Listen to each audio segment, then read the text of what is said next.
Oui, parce que le rôle déstabilisateur du régime iranien s'exerce avant tout dans la région du Moyen-Orient.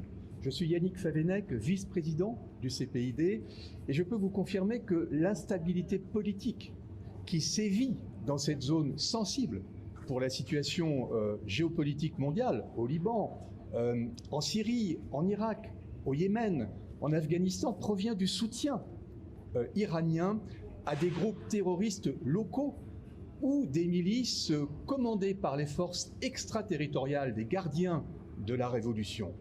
Le régime iranien constitue une véritable menace pour la France, bien sûr, non seulement pour ce que je viens de dire, mais aussi en raison de son programme balistique qui met en danger ses voisins ainsi que ses alliés. Cet expansionnisme qui a aidé le régime des Mollahs à éclipser ses crises intérieures est aujourd'hui en déclin. Et on relève de plus en plus de protestations, voire des soulèvements contre cette mainmise de l'Iran dans cette région. Par ailleurs, cette politique coûte des milliards de dollars à l'Iran au détriment du bien-être du peuple.